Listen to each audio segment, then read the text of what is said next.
Bien, saludos gente, nos encontramos en la quinta parte del tercer capítulo que trataría sobre el número 7 y estábamos viendo básicamente las propiedades de los chakras que les había mencionado que son tres.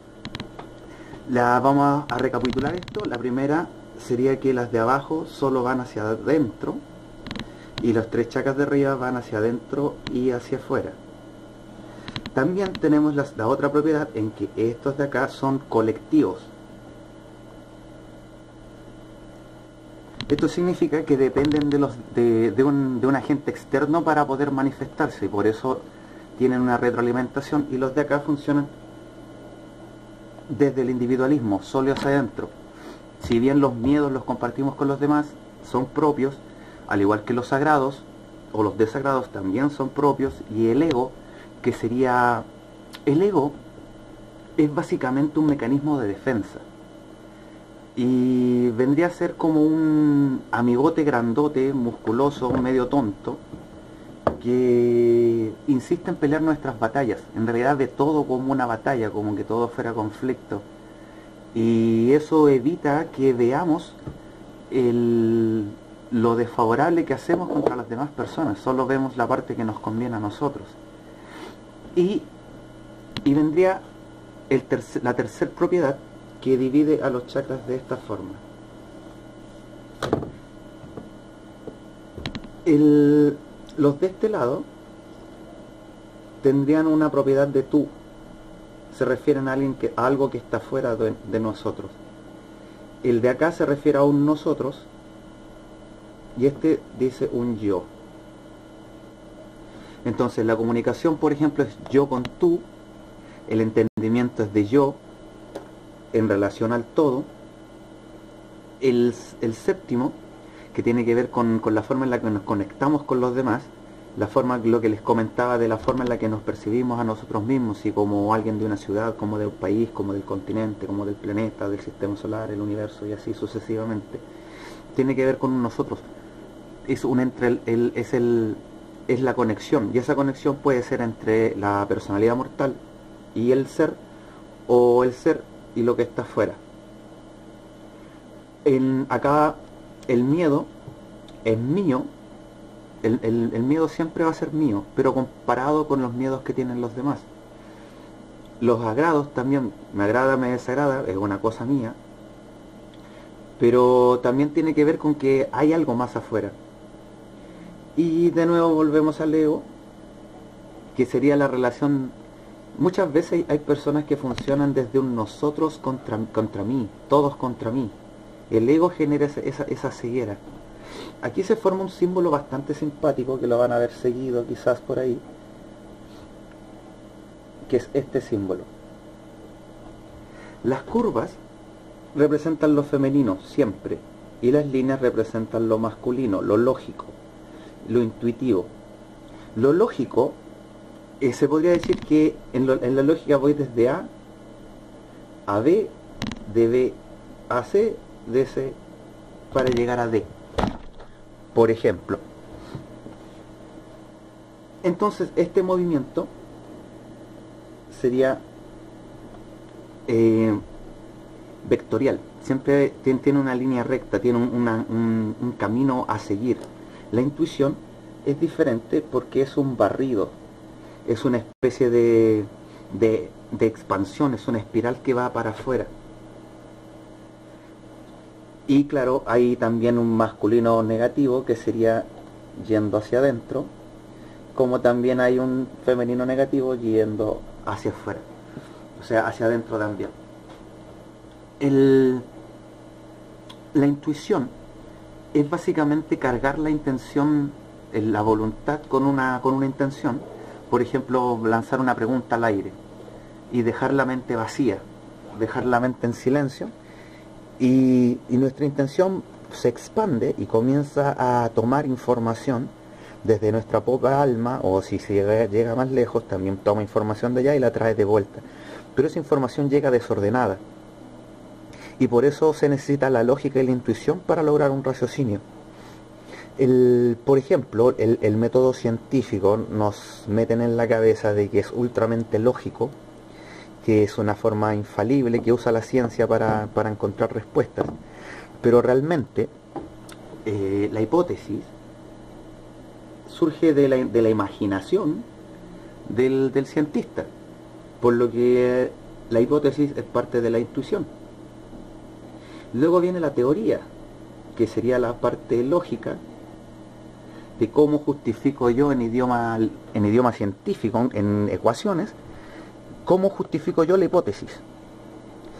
Luego viene la experimentación. Y claro, la experimentación sí sigue un juego lógico. Y la experimentación me va a dar datos que me permiten validar o no la hipótesis, de acuerdo a lo que había establecido que podía pasar, ya que la ciencia permite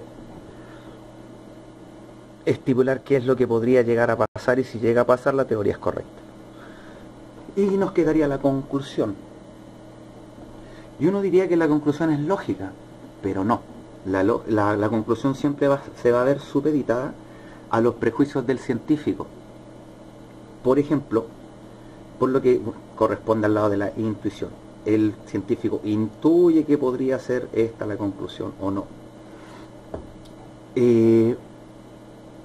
La ciencia.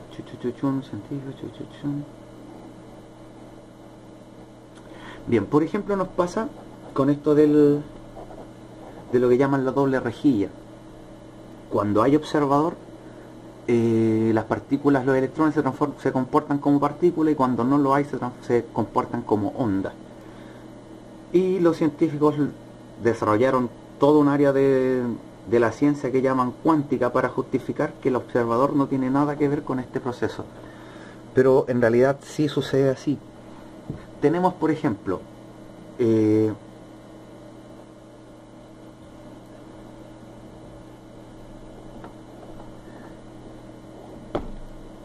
bien, en otro capítulo les había mencionado que habían tres cuerpos que sirven para moverse: los fotones, el fotónico para el alto astral, el neutro para llegar a las realidades espirituales, y el cuerpo etérico que sirve para el bajo astral. Esto que tenemos aquí representan las cuatro fuerzas que nosotros conocemos. Tenemos éter en partícula, que sería lo que llamamos protón, que sería una partícula que tiene más éter que prana. Luego vendría el magnetismo, que sería solo éter, la fuerza del éter. Luego tendríamos el electromagnetismo, en teoría, solamente en teoría, porque como les explicaba antes, el electromagnetismo es prácticamente un efecto gravitacional. Es como la razón de por qué los planetas giran alrededor del Sol o por qué las lunas giran alrededor de la Tierra. Es por un juego de masas contra distancia, y tiene que ver más con eso que otra cosa. La onda gravitacional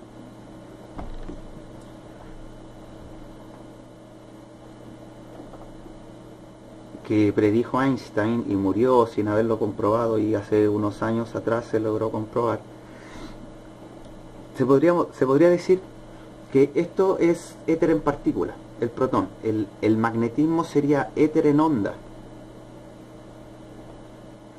El electromagnetismo sería prana en onda, o sea, prana en partícula. Y la onda gravitacional sería prana en onda. Y esas serían las cuatro formas. Esas cuatro formas se expresan de la siguiente manera. Vamos a hacerlo de nuevo.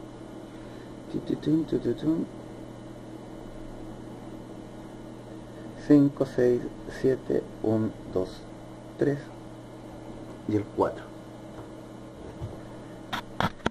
Bien, en esta parte se nos une un poco con el tema del 369 de Tesla. Los científicos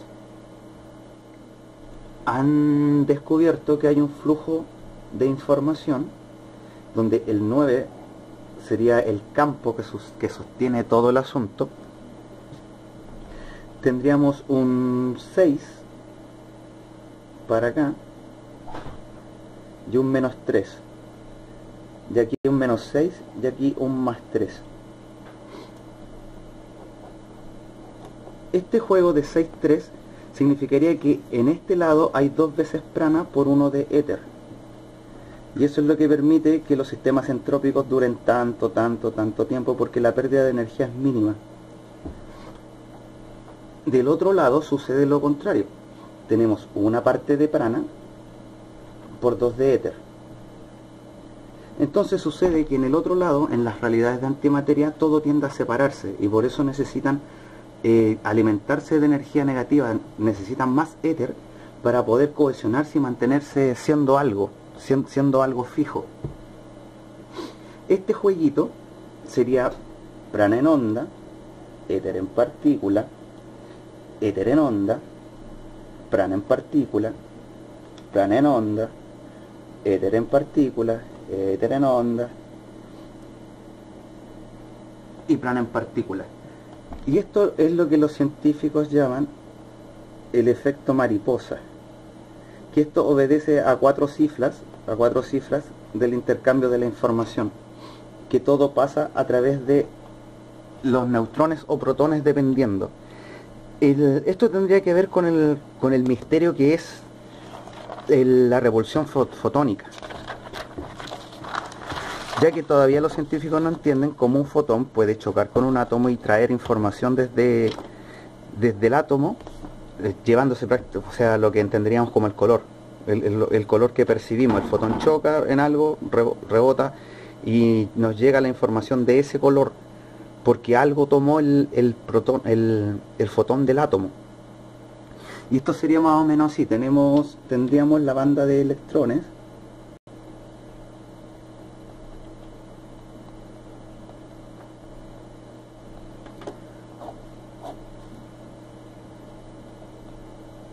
tendríamos el núcleo de los átomos, llega un fotón, y supuestamente lo que se entiende ahora es que el fotón choca y se va, y rebota en otra dirección. Pero en realidad lo que pasa es un intercambio. Se genera un tubo cuántico, un tubo toro. El fotón entra, se vuelve un positrón, entra a través de la singularidad de un electrón, viaja, y dependiendo de la frecuencia, de la voluntad con la que iba el fotón, se mete, no, en realidad los fotones siempre se meten a través de un neutrón, y a través del neutrón agarran la vertical arriba y llegan y se comunican con lo espiritual, que es la forma en la que conseguimos la intuición o la imaginación. Todo lo que tiene que ver con una proyección hacia el futuro se logra a través del fotón y un neutrón. Y lo contrario es cuando un electrón sale, bueno, el proceso entra-sale. Cuando sale como un electrón a través de un protón. Y cuando ese electrón se libera de la banda, pasa a ser fotón de nuevo. Pero ahora viene con una carga de información.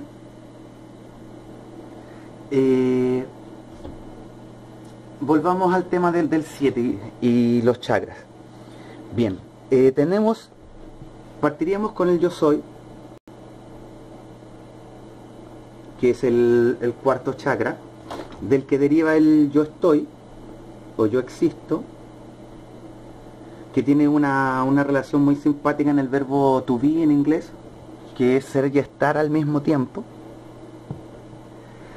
Luego de que me doy cuenta de que existo, veo si hay más seres, y ahí bien nace yo interactúo. Luego vendría el darse cuenta de que yo soy distinto. Yo soy yo, me doy cuenta de que soy distinto a los demás. Después me doy cuenta de que para que haya una armonía debe haber un orden. Para que ese orden se mantenga, debo comunicarlo.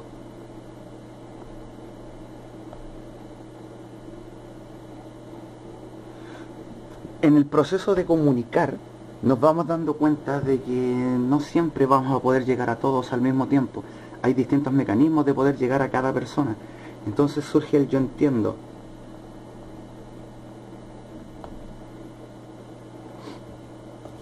Y finalmente, cuando entiendo que soy solamente un ojo del millar y millar y millar de ojos que conforman la creación a través de cada observador que se considera a sí mismo un individuo, puedo llegar a darme cuenta de que yo soy todo. Y este punto, hay un problema un tanto grave actualmente, en donde hay mucha gente que termina autodivinizando sus propios egos, que creen ser dioses vivos sin haber hecho nada para llegar a serlo. Se proyectan a un futuro y no saben lo que son. Y eso es bastante, yo en lo personal lo encuentro triste. Cuando se logra llegar a este nivel, te das cuenta de que la verdad, de que el orden se defiende a sí mismo y que realmente no te necesita para eso. Y eso nos llevaría al tema de el orden de la verdad. Hay verdades que son más grandes que otras. Las verdades del miedo, o sea, no, las de arriba, las verdades del agrado son más grandes que las verdades del miedo. Yo podría llegar a arriesgarme por tratar de conseguir algo más. Por ejemplo, podría estar en una situación de guerra, estar muerto de hambre, quedarme solamente arroz para comer, y yo saber que en una montañita un poquito más allá hay alguna especie, alguna cosa que yo le podría echar el arroz para mejorarlo. Entonces yo por agrado podría vencer al miedo, porque el agrado posee una tendencia al refinamiento que es superior al miedo. Las verdades del ego son superiores a las del agrado. Me podría retar a un jefe, y a mí no me va a agradar que lo haga, pero no me conviene enfrentarlo. Entonces las verdades del ego son superiores a las del agrado o a las del miedo. Podría pasar, por ejemplo, las verdades del orden contra las verdades del ego. Podría pasar, por ejemplo, que estoy repartiendo una pizza y somos 7 y va a sobrar un trozo. Y podría llegar alguien y decir, yo quiero ese trozo para mí, funcionando desde la tercer conciencia. Y uno le podría explicar que lo que corresponde es que a todos nos toque por igual. Y esa verdad del orden siempre le va a ganar una verdad del ego.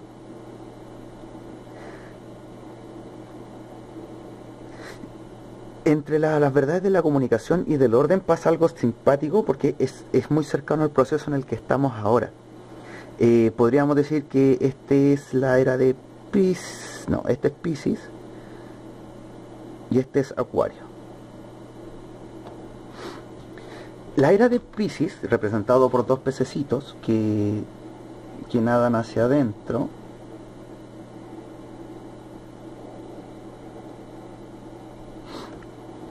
dos pececitos que giran hacia adentro, eran básicamente la idea de encontrar esos tesoros que tenemos dentro, de encontrar la luz, de encontrar nuestro ser.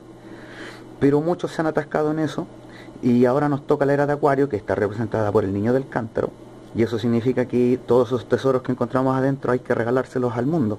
No sirven de nada escondidos en una cueva. Por eso las verdades de la comunicación son más grandes que las verdades del orden. El orden no crece si no lo comunicamos, si no enseñamos los tesoros que hemos logrado adquirir. El entendimiento tiende a corregir la forma de la comunicación. Y nos quedarían las verdades absolutas, que aquí tenemos un problema grave con los sofismos, porque hay mucha gente que colecciona frasecitas del bronce para usarlas como armas, no para ayudar a los demás. Y eso es bastante triste. Por ejemplo, este sofismo que dice nadie tiene la verdad absoluta. Si eso es una verdad absoluta, la propia frase se invalida a sí misma. Y como podemos ver, como les estoy explicando, las verdades son relativas. Así que es cierto que nadie tiene la verdad absoluta, pero las verdades relativas sí tienen un orden. Cada una de estas vale el doble de las demás, por la misma ley de octavas. Y bueno, quedaríamos hasta aquí. Y en el próximo episodio, que ya sí va a ser el final sobre esto, les voy a hablar sobre la Kundalini, pero no específicamente sobre cómo lograrlo, sino la presencia de esto a nivel cultural, cómo lo hemos visto manifestado en el mundo. Y bueno, gracias chicos por su tiempo, nos vemos en el próximo capítulo.